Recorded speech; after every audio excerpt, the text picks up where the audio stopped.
grab a drink, grab some snacks, and watch me lose my mind.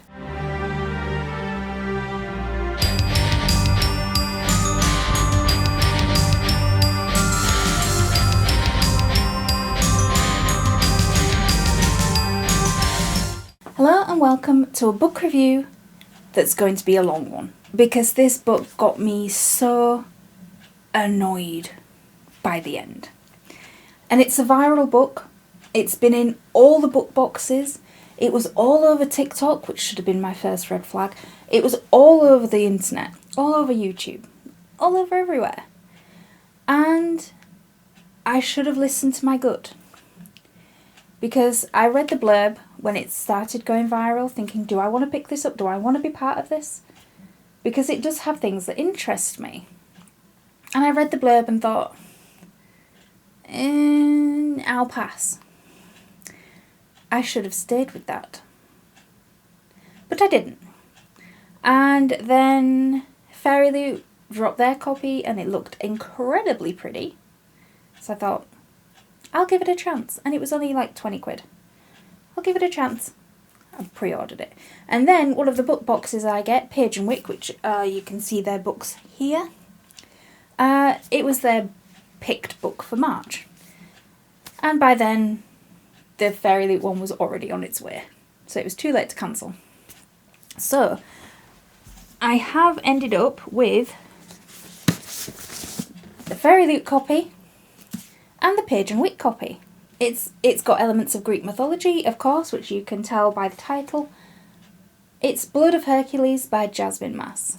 And am I keeping 2 copies? I only said that I would keep 2 copies if the book was 5 stars. So you can stick around to the end to find out if they are. Let's get into the blurb.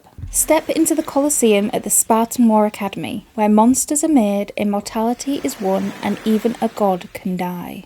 Alexis Hart isn't a hero, and she certainly isn't a god. All she's ever been is a survivor. The Fates disagree. When a blood test leads to her admittance at the Spartan War Academy, she'll have to do more than merely survive. Alexis will have to claim her birthright, immortality. But immortality is a privilege, one earned in the crucible of the Academy, where the heroes are villains and classrooms battlegrounds. While unyielding gladiators Achilles and Patro hone her into a warrior, her professors, the 2 brooding heirs to the underworld, haunt her steps and her thoughts. Because where there are gods, there are bound to be monsters, and there is more than one hunting Alexis. And this is book 1 in the Villains of Law series. Now, like I said, the blurb didn't grab me. It didn't grab me at first. It took about a year since this has been out. It came out last August. So now I've read it, do the content warnings actually, should they be there? This is a story of dark romance and darker obsession. The romance is incredibly thin on the ground, almost to non-existent. The obsession is there in heaps, which is one of the problems. But we'll get to it. Please note that it contains themes that may be triggering for some readers. It's true, it triggered me into anger. There is violence, yes. Depictions of murder, yes. Stalking, yes. Suicidal thoughts, a little bit, not that much. Bullying, yes. Explicit language, kind of, but Alexis doesn't swear. She uses frick and sort of words that is how people censor stuff on TikTok and YouTube. That's what she uses. You can tell that the author watches a lot of TikTok. And betrayal. Yes. For a full list, please see the author's website. Which I'm going to do because it annoyed me. Alright, so the other trigger warnings that she has on her website, which isn't that many, why couldn't she have just put it in the book, are childhood trauma. There is. That should have been in the book because there's a hell of a lot of that at the beginning. And physical violence against a child. There is a lot of it. It is graphically written at the beginning. That should have been a trigger warning in the book. But in the book, it's not mentioned. Swearing, there's swearing. Morbid thoughts. Since when is that a trigger warning to have dark thoughts? Not suicide, just general dark. That's not a trigger warning. Why is sarcasm considered a trigger warning? There isn't that much of it in there. There could have been more. But why is it a trigger warning? Why is sarcasm a trigger warning? It's a cornerstone of British culture. Extreme violence, there is. Arranged forced marriage, there is. Bullying, sexism, there is. And betrayal, there is. She could have just put that in the book. Now, I finished it last weekend. I read it Saturday and Sunday. I was sat out in the garden and I blazed through it. But when I finished it and closed the last page, I had to instantly message my friend and instantly post on Threads because I felt incredibly cheated, very cheated by this book. Because, like I said, I read it over the weekend. It was hard to put down. I enjoyed being there. And up until the last 30 pages, so for about here, is it? More or less. Up until here. So for all of this, it was a 5-star read. Until we got to here. The end. 20 to 30 pages of the ending. Dropped that 5 down to a 2.5. And you might say, well, that's a phenomenal drop. What caused it? We'll get there. Because this angered me something fierce.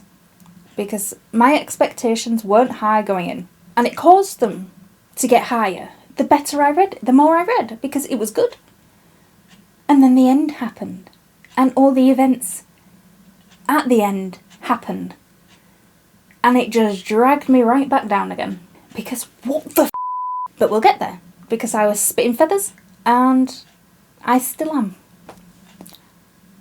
Angry. But we'll get into that. So, I'm going to get comfortable. Because I'm going to be here a while. And so are you. So grab a drink, grab some snacks. And watch me lose my mind. Now, we are in the point of view of Alexis. She is our main female character. For the majority of this book, we are in her mind. We do get occasionally points of view from Patra and Achilles, and Charon and Augustus, which isn't so bad. It's dribbled in. We're primarily with Alexis. And that's a good thing, because it's not a problem. I actually like the character of Alexis. I like the character a lot. Because the only annoyance I have with her character is she doesn't use her voice. She doesn't speak up for herself enough, if at all. And you're there reading what she's being put through and you're like, just stand up for yourself, girl. Come on, you can do it. But you understand with the background she has, it's understandable why she doesn't. And when she does, she snaps, which is fantastic to read. There's a scene in the library where she's being bullied and she ends up kneeing one of the guys in the groin and smashing a chair over the back of his head and pummeling his face with her fist. It's wonderful. It's karma at its best. Now, like I said, she doesn't use her voice that much and she doesn't use it for 80% of this book, which usually would be my main annoyance. But in the context of the setting of where we are at this Spartan War Academy. There's never been a female that goes through with it. She's there because she's a mutt, what they call a mutt, which is a union between a god and a human. And she doesn't know who her parents are, and neither does anybody else. So she is by all means a bastard, and she does qualify for this Spartan Academy. And because she is the only female, she does get bullied a lot because of her sex. It is an all-male student. I think there's only 12 of them in this student body, and there's 3-4 professors in it that have to teach them how to do. And the reason females are not supposed to go to this Spartan War Academy is because it is torture by any other name. Alexis and the other initiates are physically pushed to the brink and far beyond, and they are mentally tortured to an inch of losing their sanity, and some of them do. This school is brutal, and you're with her through it all. I mean, she's at this for like most of this book. You are in there with her, locked in her mind, which is deteriorating because of the awful conditions and stuff that she is being made to endure. If she wasn't half like a god, she there's no way she'd survive, and some of them don't survive, half god or not. Nobody's safe in this, which leads to you're rooting for her to come on. You can do it, just a little bit more, just a little bit more, just endure just a little bit more and get to it. You can do it. And how Alexis tries to survive, she strives, because through all of it, through everything, even before she's at the academy, it is a lesson in survival. If nothing else, Alexis is a survivor, although she does it a bit quietly. And everything that happens at the War Academy, the things and trials and lessons and everything that she has to go through, and how she mentally tries to cope, and even mentally not coping because they're not allowed to sleep or eat or drink. With sleep deprivation comes a hell of a lot of torture. And I had many, many thoughts and theories about where this book was going, which when you got to the end were all better than what it actually happened. But we'll get there. We'll get there. If you didn't already read from the title of this video, this is going to be spoiler filled. So if you have not read this book, if you are planning to read this book, do not watch this video, because I am going to go into some spoilers. A bit further along, I am going to go into some extreme spoilers of the ending itself, because that is where my problem is. So this is a spoiler-filled review. This is not going to have any warnings because it's going to be full of spoilers, starting now. With the title, with the artwork, with the blurb, you get Greek mythology. I mean, how could you not? That's what got me interested in the first place. But I forgot one fundamental thing. This is marketed as a romantasy. Primarily a romantasy. Not fantasy, not Greek mythology, not mythology retelling. Romantasy. And it dips its toe into dark romance, but it really doesn't dip it that far. It sort of teeters on the edge and just either go it all in or just dial it down a little. And it is here where most of my problems arise. So, there are two love interests, and we know this from the blurb and the marketing. I remember the marketing at the time really bigged up the fact that Patra and Achilles are in this book, and they are the main male characters, and they're gonna be love interests. Mainly because I think in Greek mythology, in this book, those are the two names that you would automatically go, that's Greek mythology, that's how it was marketed at, and that's what would drive people to want to read it. But Patra and Achilles are hardly in this book. If they're in for 10 consecutive pages altogether, I would be extremely surprised. They are Alexis's appointed mentors. They're not happy with it because they have grand plans for the future. But they're not at the academy with her. They train her at their villa and then send her off to the academy. They don't go with her. Because we're only in her point of view, we only see them when the students are released for a little convalescence because they've all been pushed to the brink and they need a little bit of downtime before they get pushed back into it all. And that's the only time we get to spend with those two. They are not the love interests. At least not in this book. But we'll get there. They're not the love interests in this book. But that part doesn't bother me. That is not the part that bothers me. The male love interests go to Charon and Augustus, the two heirs to the underworld who are involved with the academy this particular year. Because you read at the beginning, there's a prophecy and they have to be at the academy this year, and that is where they are. Charon is guarding the river Styx, because of course he is, because initiates have to, if they get a question wrong in this awful torture classroom that they're in, and they have to run up a mountain and down the other side, and then when they're physically exhausted, they have to swim across the river Styx and get to the other side. If they die, or if they fall behind or get into difficulty because they're so physically drained, Charon rows his boat behind them, and if he catches up to them, he kills them brutally. They're made to do this over and over and over again, and that is Charon's responsibility in this particular year. We're off to a great start. And Augustus is one of the professors, so we already have this sort of student-teacher dynamic, which is icky. But that is not the part that bothers me. The 2 male leads and 1 female is a choice, but that's not the part that bothers me. In fact, the burning yearning from both Charon and Augustus towards Alexis, although incredibly obsessive, I liked the tension, because the tension is palpable at times in this book, especially sort of near the beginning and in the middle. She writes the tension very, very well. Now, in this, I say she writes the tension very well.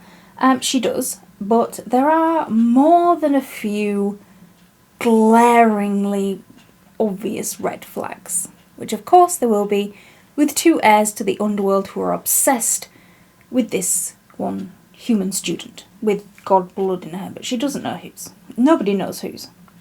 And she doesn't know which faction she belongs to. Nobody does. Like I said, we are in Alexis's head for most of this, and she's at this torture academy, because that is what it is. And for the majority of this book, Alexis is drained physically into that her body functions purely on survival. And she is mentally exhausted, pushed to the brink of her sanity. And it's understandable with what they make her go through at this school, which isn't just her. The whole, of these 12 initiates are going through exactly the same thing, with exactly the same consequences. But Alexis can hear voices as well, which doesn't help. And she is constantly pushed to the brink. And Augustus being her professor, and the longer that she is at this academy, the more Augustus gets rough with her. Physically rough. He grabs her, he shoves her, and all of this is put across to the reader in the way that it is written as he's just being overprotective of her because she's the only female in this torture academy, and he thinks it's unseemly that she should be put through this. Because his outlook, it's a bit misogynistic, but you'll have to forgive him for that, so he's got a bit of anger issues. At one point, she is so drained and exhausted, she's falling down. She is collapsing. Her body is collapsing. And he shoves her into a stone wall with force. Force enough for her head to crack back. So she's mentally drained and now she's got a concussion. Thank you very much. And he does this to her all because she mentioned her brother's name. And because he doesn't know that she has a brother. And she won't tell him. She refuses to tell him because she thinks that some harm is going to befall her brother if these monstrous gods and people and factions know that she has ties to the human world still. They think they'll just go down and destroy him, to destroy her. And she's right. So she keeps quiet. She refuses to speak. I mean, he's just whacked her head off a brick wall. Or he's just whacked her head off a stone wall. What does he expect? It's not exactly endearing him to her. And because she doesn't tell him, he tries to use his power on her. Now, everybody has a secret power in this. And Augustus's is, but it's not secret, that's why everybody fears him, is that he can go inside your mind and see your thoughts, but manipulate you as well. Manipulate your thinking, which causes agonizing pain to the victim of who he's doing this to. And he has her by the upper body. He's causing bruising on her arms, which he knows, but he doesn't care. And is slammed her into this stone wall, ricocheting her head off the back. And then tries to violate her mind. And she successfully chucks him out of it. But she is in agonising pain. And he's a little bit surprised that she's managed to do it.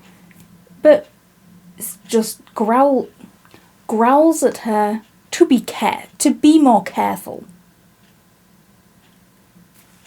And he tries to burrow into her mind on multiple occasions. Now, I was already cooling towards him as a main male love interest because, let's be quite frank, we've got a choice. The physical violence that he does to Alexis, it's not romantic. It's not even written in sort of an obsessive romantic way where he can't believe his actions, and, you know, like some of these stuff is written that the guy does things and then he can't believe it, how much his feelings for her have driven him to do it, and he's remorseful. And that's how character growth you get. There isn't any of that in this. He just hurts her and then leaves her and then obsesses, stalks her again and then hurts her. It's like a cycle. And there is no redeeming feature for this. He just gets worse. Now, I said we have another male love interest, which is Charon, his cousin. I mean, it's Greek mythology. Everybody's sort of related to everybody else somehow. But he is the lesser of the two evils. Because he isn't great. He's an awful person as well. He stalks her. He scares her. Because he's either Patro's brother or is Achilles' brother. He lives in the same villa. So when she escapes from this... Well, I say escapes. When they're all let go from this academy to sort of rest and recuperate because they've been driven to the brink, he watches her in her sleep, gives his presence because he's heir to the underworld. It gives her nightmares so she can't even get a decent night's sleep, and he touches her while she's asleep. Yikes. Now, this isn't in the trigger warnings, this particular part, and it seemed to come out of nowhere. But then we get to the orgy. There's a trigger warning for sex, but an orgy is something else, and it is graphically detailed in every part. Was not expecting it. You know she's going to some sort of strip entertainment club, but an orgy with everybody with just everything out, and then everybody fucking around her. Now, Alexis is a virgin, but because of course she is. So she gets to this club and she is incredibly uncomfortable and she can't leave. She doesn't stay with her other initiates because they make her feel uncomfortable. So she sort of gets a dark booth sort of at the back. She tries to remain as inconspicuous and away from everybody else who is just going wangs out at this point and everything, just strutting around naked and putting everything everywhere. Now we get to this thing, she ends up finding out that she can talk to sirens, which nobody can, and they find it quite unique, so they love to come to talk to her. And she ends up in this booth with a few other sirens, both female and male, and she is having the first fun she has had in ages.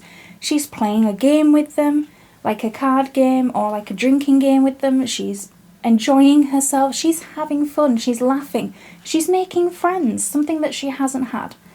And Augustus is at the other side of the club, glaring at her constantly. Charon is off playing the piano on the stage and he's beating people off with a stick because he doesn't want to screw with them, because he realises he only wants to fuck Alexis. And he's glaring at her too. And she sees him, but she tries to ignore him because she's having fun with these people. Because she is laughing, and one of the sirens sat next to her is a guy who's laughing with her. And because everybody's packed into this booth, they're touching, like their thighs are touching each other. And, I mean, all these sirens are completely naked, by the way. And Alexis isn't. So part of this drinking game is Alexis has to strip. Now, the moment she starts doing it, a fight breaks out because Augustus and Charon just throw everybody out of the way to get to her. And Augustus ends up chucking her over his shoulder, leaving the club, leaving carnage behind because somebody dared to touch her. Which is a trope that people like, but in this, it's not written that way to be a romantic trait. However far you try and stretch it to be, it isn't written that way. Because these two guys do not have any romance in them. It's not a romance. It's a horror. And it's supposed to be a romance. But she doesn't write it like that. It's not even a good horror. She does, because she's not writing it as a horror. She's writing it as an obsessive romance. And I've read obsessive romance. And this ain't it. Now this leads me into a gripe. And this is a gripe that I almost overlooked because of my hatred of the ending. But it's a gripe that I find in some romantasy books, especially the YA ones. That every guy, and I mean every guy except her brother, is interested in Alexis. Every single one. Professors, teachers, initiates, gods. Everyone. It's exhausting. Everyone she interacts with wants her. And she's oblivious to most of it. But it's ridiculous. You get to the graduation ball and the teacher one of the other teachers tries to make a move on her, and it just comes out of nowhere. There's been no indication that anybody else apart from Augustus and Charon actually have an interest in her, and everything just comes out of nowhere. Why try and shoehorn that in there? It doesn't need to be there. It was annoying, it's exhausting, and just get rid of it. Now, one of these guys, one of the other initiates, kisses her against her will because she's exhausted. She doesn't know quite what he's doing because she's never experienced closeness with anyone. Because she's homeless in the human world. And an outcast. And so when he leans in, although she just doesn't understand what he's doing. And he just kisses her. That's all. He kisses her on the mouth. And that's it. And then Augustus and Charon do the only sane thing they can do. They kill him and chop him up into little bits and put the little bits in a gift box and leave it for her as a gift to find. At the Academy of Torture, where she's mentally and physically drained. And this just adds to the unravelling of her mind. On purpose, I might add. Now you don't find out it's them that have sent it until the end, but you have a very good idea. And they do this twice. Now one of the good things about this is I liked the character of Alexis, and I also liked the character of the snake that's with her, called Nyx. We don't know where the snake comes from. She finds her in when she's a child, and she's with her all the time. Now nobody can sense her with them. Not any of the other gods. Not any of the other people that can talk to creatures. Just her. And it's weird. By the end, it's weird. And I quite liked the character of Nyx. She's quite sassy. She helps Alexis out in battles, etc. She's good to be with. But I do have niggles about her character. But before we get into the niggles about her character, we get the complete and utter shit show of an ending that dragged this book from a 5-star read to 2.5. And that is a colossal drop. But warranted. So the time at the Academy is over.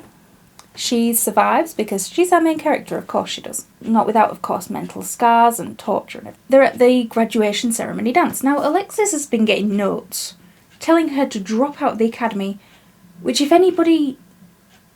You're not allowed to drop out. The only way that you can drop out is if you die. But she's getting these threatening notes telling her to drop out of the Academy or else. Which is another reason why she wouldn't tell Augustus her brother's name, because she thinks it's them. And it comes to a conclusion when Alexis and Helen is Augustus's sister, and she's heir to the House of Aphrodite. They get kidnapped. Alexis gets kidnapped, and Helen reaches for her and ends up flipping with her. And they end up in this ramshackle shed. They wake up, and they're chained to the wall. The person that's been sending the threatening notes is revealed, and the whole villain stuff comes out about why they've done it and what was the reasoning behind it. It's a stupid fucking reason. It's a stupid reason in context of this book. I mean, fuck me. That was your villain? Considering all the brutality that goes on in this, that was it? Come on now. But the villain leaves them there, flips back without them, because they've called on a titan to come down. They're coming into the shed, you can smell the blood, and it's going to eat them alive. Save them a job. But Lexis gets free by breaking her wrists again, just like she did when she was a child and getting abused. Sets Helen free and managed to flip into the death arena, because yes, there's a death arena in front of all the gods, and everybody assembled there who's spitting feathers because they've gone missing. And she manages to flip into this death arena, and she's broken, she's bloody, but she only has one thing on her mind. She finally finds her voice, and my god, she is pissed. And I don't blame her. This bit at the ending is the only good part of the ending, where she goes and kicks ass. It's all downhill from there. And she finally finds her power. Now through this she believes other different things are her power, but it's not. Her power revealed at the end is lovely in its brutality, beautiful in its violence. Wonderful. That part of the ending, that shortest segment is wonderful. The rest of it, I have thoughts. Now, if you didn't hear my spoiler warning a few moments ago, then this is the end. I am going to talk about ultimate spoilers. So if you have been with me this far, thank you for watching. Read this if it's on your to be read pile, and come back to me. But if you don't plan to read this and you want to just see me just losing my mind at the utter shit show that this put me through, then stay and enjoy. Because this is your final spoiler warning. We're getting right into it. Because it is at this point when Alexis gets back into this death arena. She's on her knees, her wrists are broken, she's full of vengeance, and she kicks this villain's ass. It is at this point when the star rating started just going down, and going down fast. Because what the actual fuck? Now, we know that Augustus and Charon are a team. Now, one thing I did like about this book is that in Alexis calls him Karen in her mind, because she doesn't know that that's not how you pronounce it. And it's only when she does it to his face that he sort of looks extremely sort of taken aback and corrects her. But the thought of calling him Karen to be a bitch, I like that bit. I thought that bit was a bit funny. But I'm getting off topic because the ending was not funny. It was not funny at all. Now, we know Augustus and Charon are a team. They're working together. They've decided that both of them are going to have Alexis. It's part of their plan to take over the sort of political landscape of where the gods are, because there's always sort of moving, shifting and shaking. She's going to be part of this whether she likes it or not. That part, alright, I get it. But that is not why my rating dropped. The why isn't why the rating dropped. The why, I can get behind political machinations, ducking and diving, all that. It's the way it was done. The reveal of Alexis's parentage made me roll my eyes something fierce, because it is so predictable in Greek myth retellings, because this is the part where it is a bit.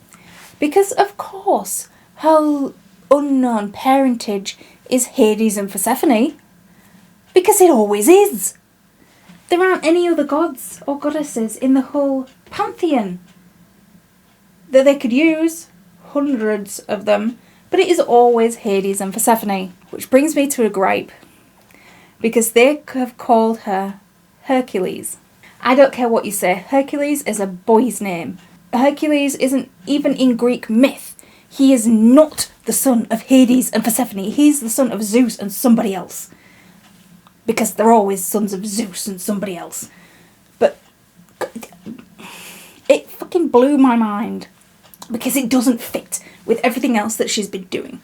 Everything else, Apollo is the war god, Zeus is, you know, the main head honcho of the gods. Everybody else is kept in their lane. But no, you want to really fuck it up just because you want Hades and Persephone to be the parents. Because they always are. And, see, here we go. Fucking thing. But that isn't the worst, because the worst is still to come. Following this reveal in this death arena, in front of everybody, initiates, gods, professors, the whole shebang, Augustus and Charon put their plan into action. Because Alexis is the sole heiress to the underworld. The main one, because it is revealed she is the full-blood daughter of the god and goddess of the underworld. So she is their heir, which doesn't push them out or anything. Charon and Augustus were already going to be the heirs of somewhere else. So it really doesn't bother them. But Zeus declares that, as per their customs, because an heiress, a valuable heiress, has been made to go through this physical and mental torture academy, then it has brought dishonour on her. Misogynistic much? And to rectify this dishonour, there is only one thing that can happen. She has to marry. He proposes marriage. It's a bit rich coming from him, but because those who are married, the new law, the whole thing, is that they have to be faithful. Which is a fucking laugh, because Zeus isn't married in this and doesn't intend to be. But of course, because she has been dishonoured, she has to get married. And the only voice of reason in this, because Alexis has just come from the torture academy, been kidnapped, been tortured, mutilated, and physically drained because she's had to fight for her life and then wipe back, and she's just been fighting with the person that put her there. She is drained, she's on the floor on her knees. The only voice of reason in this is Persephone, because she says, whoa, you can do this, but give her a minute. Just back off a bit.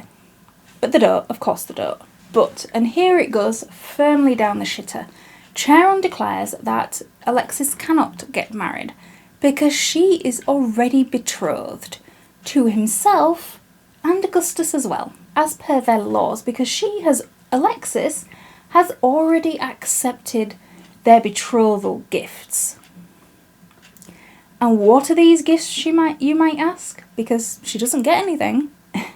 The gifts are the 2 boxes with the body parts of the guys that were nice to her. Because she opened them, they were accepted. They knew full well that she had no idea who she is. They knew, by the way, from the beginning, a week in the academy, and they knew who she was. They knew that she didn't know who she was, and they knew that she didn't know this engagement thing, so they manipulated her into it. Because if you get gifted a box with your name on it, you're gonna open it to find out what it is. And the fact that nobody warned her about this, she is the only female going to this academy, and they didn't think to warn her that this was a thing. Her mentors, Patra and Achilles, never mentioned it once.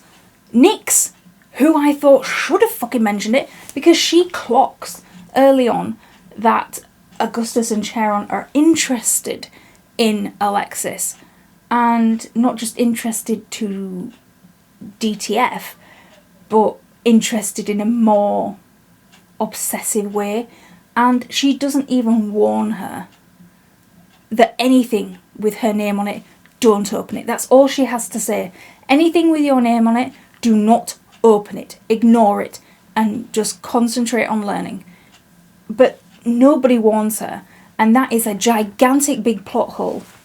Now, true, we don't know who Nyx's allegiances lie with, and we don't know whose creature she is. But we know that it's not theirs, so why doesn't she warn her? It's infuriating because it is a gaping plot hole that is never filled. And it's such a thing. I mean, I get if she didn't open the boxes, they wouldn't be able to make this declaration. But come on, people. Do not be so stupid.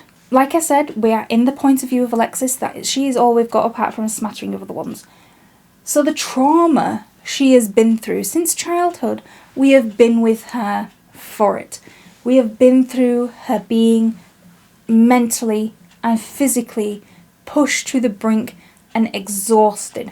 We've been with her on finding out where she's come from. And now we're with her while she is being manipulated into marriage. All in the space of 6 months. Because that is the timeline for this. 6 months. And there's no reprieve. We get the wedding.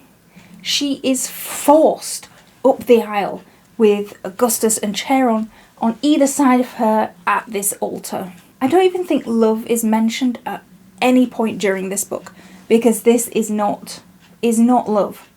It's obsession. And she is there, she doesn't like them. She doesn't want to marry them. It is palpable. Everybody knows that she doesn't want to marry these guys.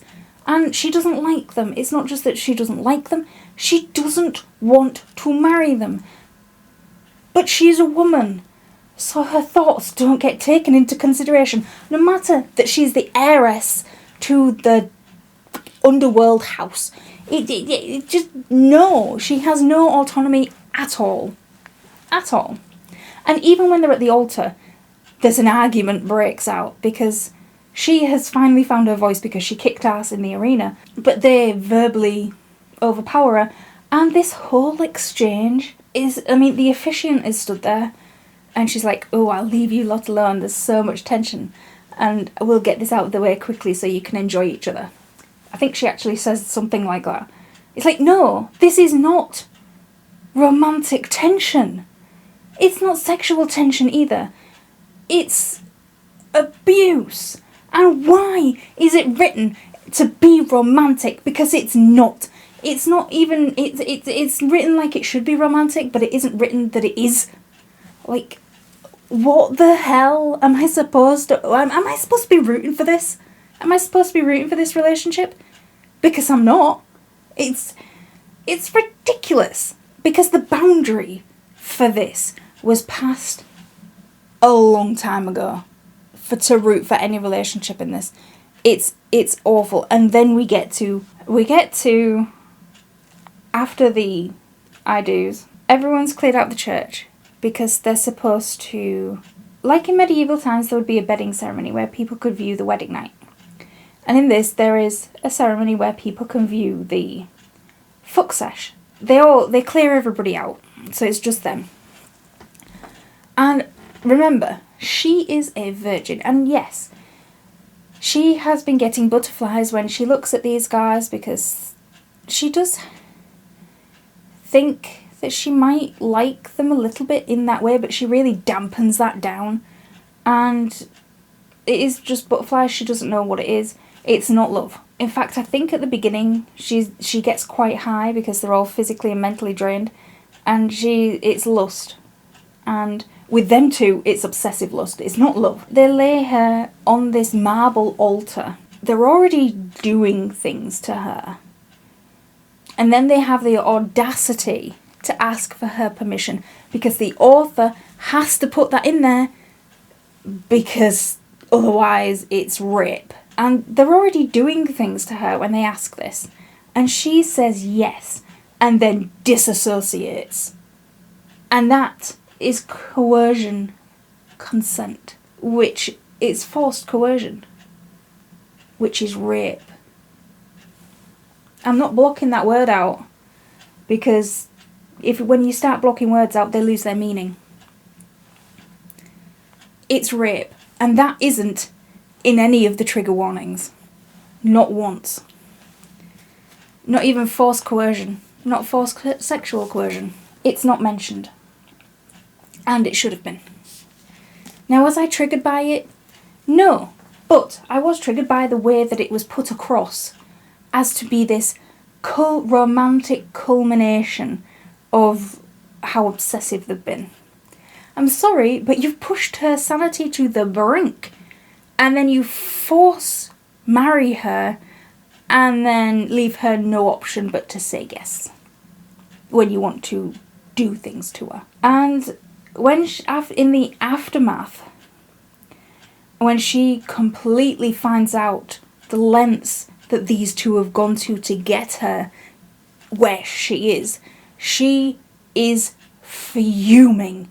And I do not blame her, because we have been here for all of it. They tell her to calm down, and because she's so drained and her brain goes into survival mode and shuts her down, and she just passes out because the betrayal is so big, and it's just out on top of everything. She hasn't had a moment to herself to sort of decompress and just learn about herself. She's just thrown from one thing to another, and she just shuts it down. And it ends with her in bed between them, and they're married, and there's the force that they have between all three of them, and when she twists it, they mumble in their sleep a bit pained, and then it goes to be continued in the next book. The next book is coming out this year. Now, it's like in the last 30 pages of this, the author has a list of tropes in the romantasy genre and isn't sure she'll get a deal for a second book, so shoves them all into the end so that she doesn't miss one. That's what this ends like. It's just a constant barrage of fuck-ups and tropes and just stuff that doesn't need to be here. Stuff that happens at this end could have been saved for the next book, you know, to really pad it out a bit more. But no, of course not. And we're supposed to root for this relationship. The relationship between Alexis, Augustus and Charon. We're supposed to root for it. We're supposed to love it. People swooned over this shit. I remember seeing all the TikTok videos, the YouTube videos. I remember seeing them and thinking, oh, well, yeah, maybe. But did they actually read it? Did they? Because it fucking blows my mind that this tripe has... It's not tripe. I enjoyed it up until the end. But the ending, oh my god, what the hell were you thinking?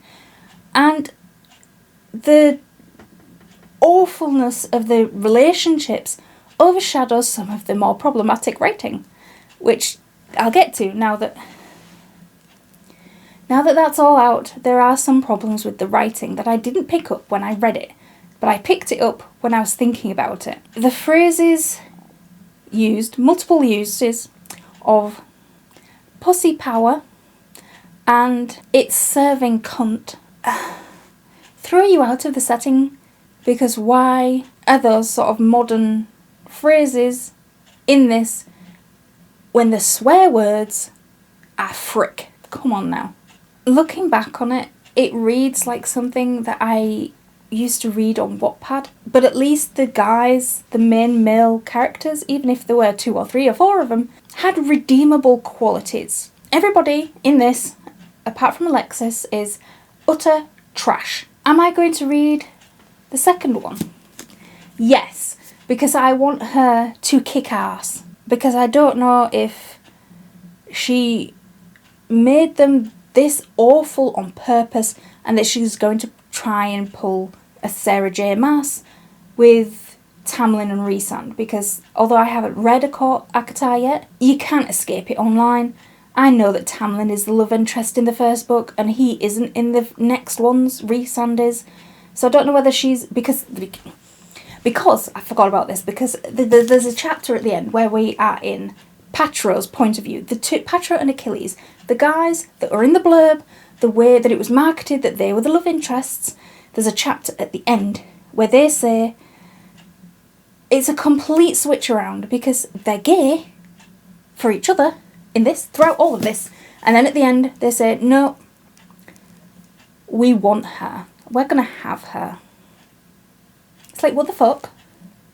We're going to get her away from those two and take her for ourselves. What the fuck? Because, yeah, why? How? Just leave them to be gay together. Not every guy needs to fucking want her Like, it doesn't make sense. It's probably shoehorned in there for the next book. Now, if in the next book Patra and Achilles are the main love interests, because she hates Augustus and Charon at the minute, although they give her butterflies, and is she going to try and pull that? But she made them so horrible in this book that there's no redeemable qualities about them. They're just god-awful. Literally. And of course there'll be a pregnancy trope in the next book, because there always is with this type of thing. And that is going to infuriate me something wicked. But if you made it to the end, thank you. Let me know your thoughts down in the comments below. Like this video, subscribe to my channel so you can see more unhinged rants of books that I read. Oh, now like I said, I've ended up with 2 copies of this. And I only said that I would keep 2 copies if they were 5 stars. Which of course it isn't, it's 2.5. Now, the one I am keeping is this one. Because although this one looks more Greek, this one is the Fairy Loot edition. And I do love the edges more than I love the edges on here. The thing that makes me want to keep this is that I'm going to keep it because it's pretty. Now the Fairy Loot one, now the Fairy Loot one is up on eBay. Because there is no point me keeping 2 copies of a book that got 2.5 stars. There's usually probably no point me keeping even one, but I want to know if the second book redeems the first, and I'm going to keep it until then, because if it doesn't, that'll be going bye-bye as well. Let me know your thoughts down below, and as always, no matter how much it infuriates you, keep reading.